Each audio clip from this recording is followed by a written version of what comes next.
A day in my life as a mom living here in Benguet. Kat inya ngay mga Mariko, samahan niyo kong maging gastador ngayong araw, charot. Today is Sunday mga Mariko and ihatid ko yung panganay ko kina lola niya kasi bukas back to reality na naman, Monday na naman. Yung biyahe namin 30 minutes lang pero naging 1 hour na dahil sa walang ending na traffic dito sa La Trinidad. Dumaan muna kami dito sa may McDo para umutang ng burger. Wala kasi kaming pambayad, charis.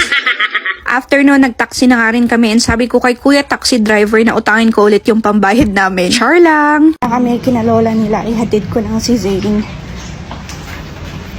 Excited na siyang pumasok bukas dahil makikita niya daw girlfriend niya. Pagkahatid ko nga dyan sa panganay ko, ito sumakay na agad ako ng jeep para naman magpa-town. May mga dadaanan lang akong konting items dun sa town na na-purchase ko online. Kaway-kaway sa mga kagaya ko dyan na mahilig mag-mine ng item dyan. Pinick up ko lang yung pants na nabili ko online at hindi na naman alam ng asawa ko na may na-mine na naman ako, o diba? Mamaya at mapagalitan na tayo, puro tayo online shopping. Tapos bumili lang din ako ng mga konting Korean snacks na merienda namin sa bahay and diretso dito sa may Chongsan Supermarket. Etong plastic container lang sana talaga yung target ko, pero ito kung ano-ano na naman nadagdag ko dito sa aking cart. Sabi ko kay Ate Cashier sa Chongsan, bayaran ko na lang sa susunod na bisita ko.